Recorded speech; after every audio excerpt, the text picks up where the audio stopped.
So the one more class of the organic fungicides, that is of antibiotics.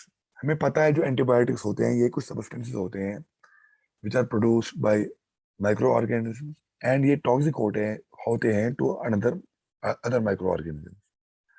For example कुछ antibiotics ऐसे होते हैं जो बहुत सारे बैक्टीरिया के खिलाफ हम यूज करते हैं, तो उनका जो सोर्स होता है वो फॉर एग्जांपल कुछ बैक्टीरिया हैं जैसे स्ट्रेप्टोमाइसीस हैं। इसी तरह कुछ एंटीबायोटिक्स के जो सोर्स हैं वो कुछ फंजी है जैसे पेनिसिलियम है, जो हम पेनिसिलियम नोटेटम से एक आइसोलेट करते हैं। तो ये जो एंटीबायोटिक्स हैं, क्योंकि ये वर्क करते हैं against the bacteria, against the fungi, so हम इनको भी यूज करते हैं एज द जो chemical for the disease control.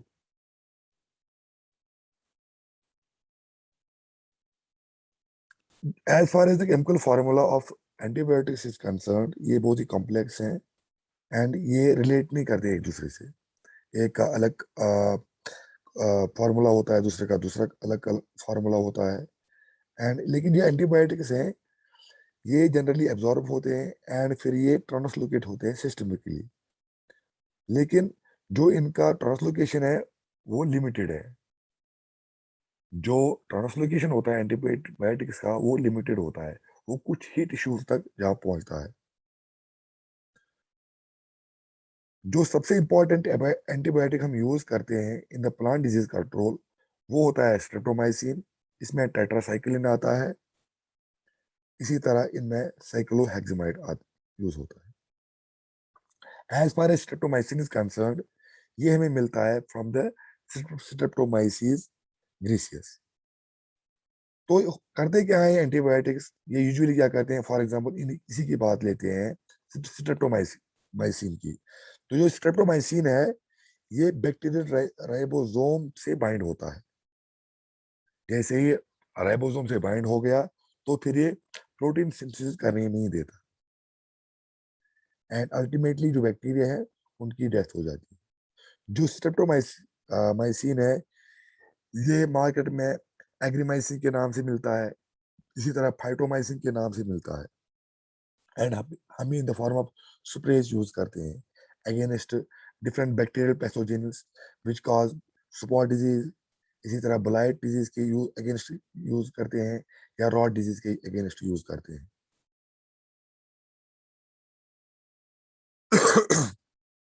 तो दूसरा है टेट्रासाइक्लिन्स। जो टेट्रासाइक्लिन्स है ये भी हमें स्ट्रेप्टोमाइसिस से ही निकलता है एंड ये भी हम अगेंस्ट बैक्टीरिया यूज करते हैं या अगेंस्ट मॉलिक्यूल्स। जो ये टेट्रासाइक्लिन है ये भी बाइंड होता है with the bacterial ribosome and they prevent the protein synthesis। जो टेट्रासाइक्लिन है इनमें हम यूज करते हैं टेरामाइसिन, यूरियोमाइसिन या एक्रोमाइसिन हम यूज करते हैं। मैं फिर से दोहराऊंगा, जो एंटीबायोटिक्स हैं these are the substances which are produced by the microorganisms and they work against other microorganisms।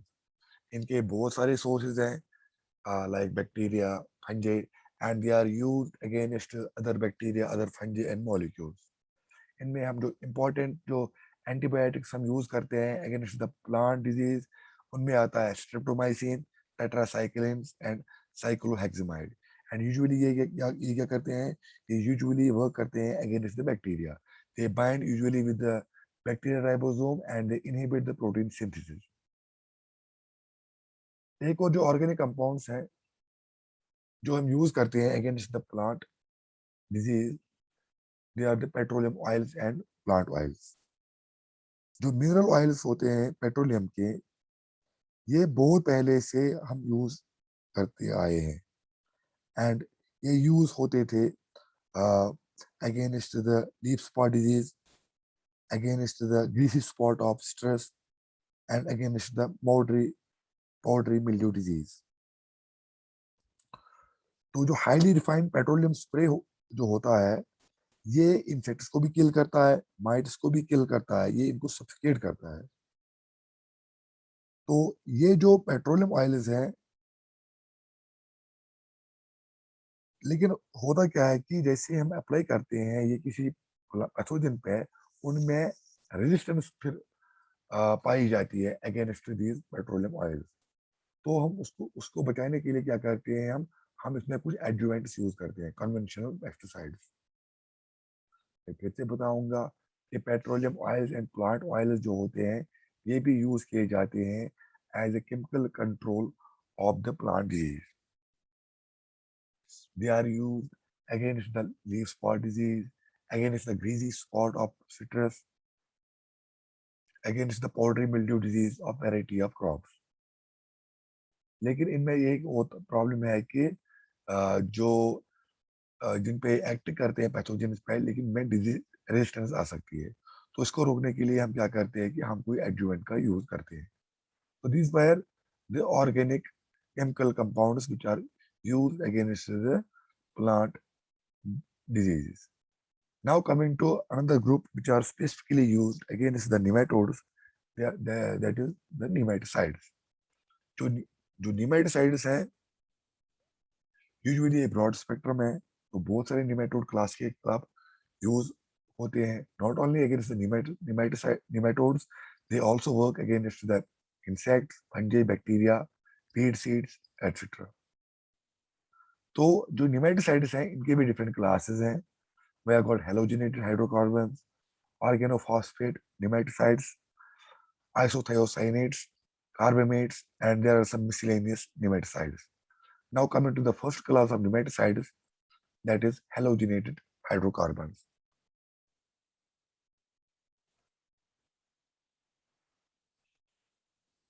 जो मोस्ट कॉमनली हेलोजिनेटेड हाइड्रोकार्बन हम यूज करते हैं that is the methyl bromide. जो मिथाइल ब्रोमाइड है ये निमेटोड्स को किल करता है। Apart from nematodes it also kills insects, soil born pathogens and weed seeds. जो ये मिथाइल ब्रोमाइड है ये एक ब्रॉड स्पेक्ट्रम फ्यूमिगेंट है।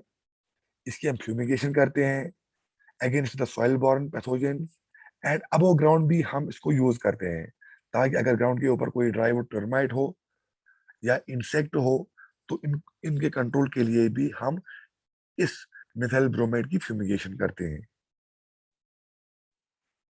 तो ये इसका मैकेनिज्म एक्शन क्या है कि ये बहुत ही सॉल्युबल है, ये लिपिड सॉल्युबल है।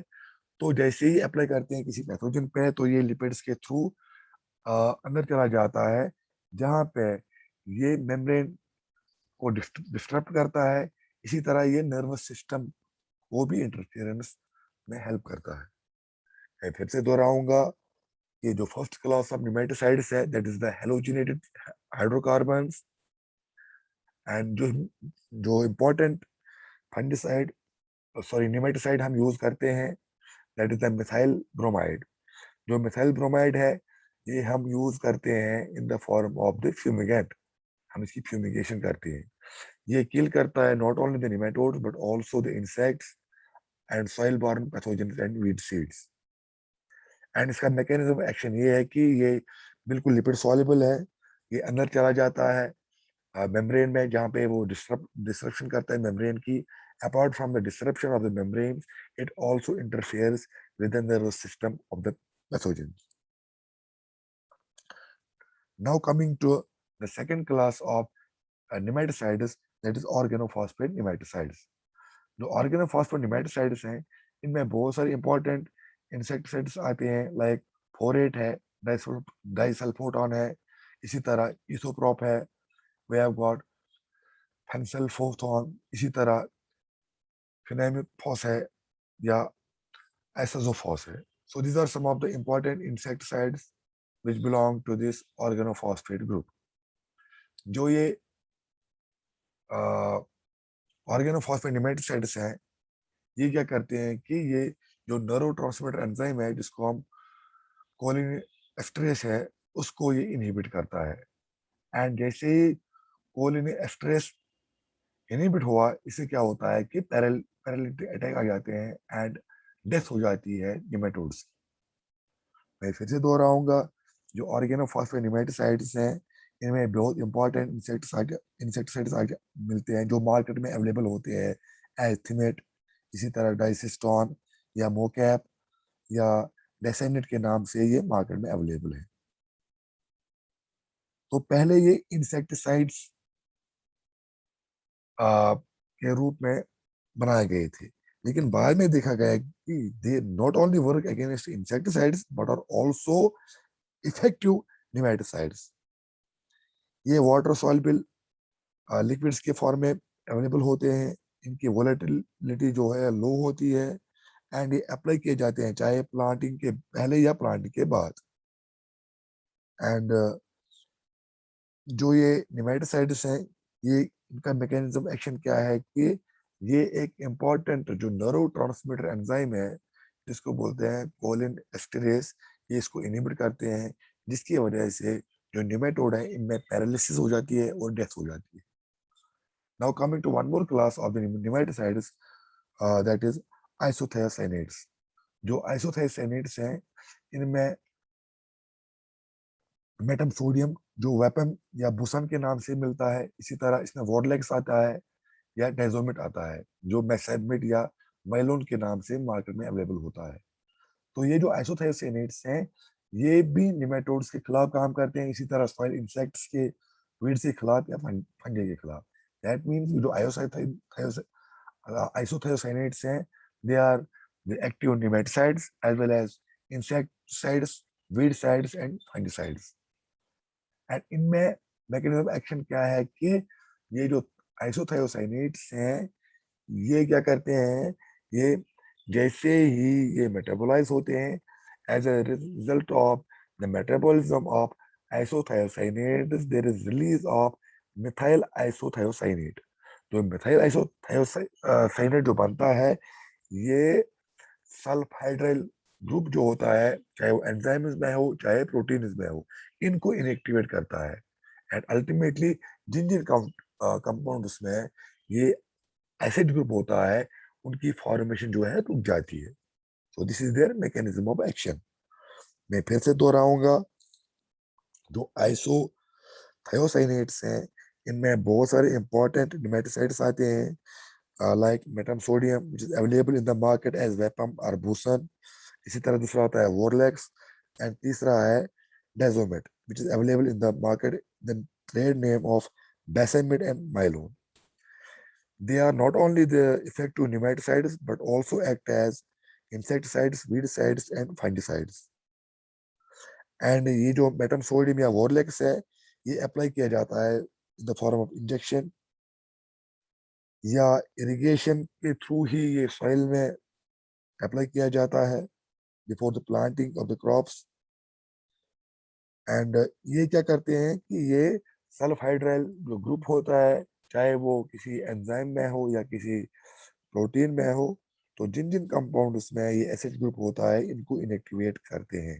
सो this is the way of how they inhibit the fungi. One more class of nematicides is that of carbamates. जो कार्बामेट्स हैं इनमें मेनली आता है aldicarb which is available as Temik. दूसरा आता है कार्बोफ्यूरान अवेलेबल एज फ्यूराडान। इसी तरह और एक है oxamyl available as Vydate. And एक और है जिसको बोलते हैं carbosulfan which is available in the name of Advantage. ये जो कार्बामेट्स हैं ये भी they are effective nematicides as well as insecticides. And ये क्या करते हैं, ये भी जो पहले हमने पढ़ा ऑर्गेनोफॉस्फेट नेमेटिसाइड्स, उसी की तरह ये भी क्या करते हैं, ये भी उसी एंजाइम कोलिन एस्टरेज को इनहिबिट करते हैं and ultimately they cause the paralysis and death of the nematodes and insects.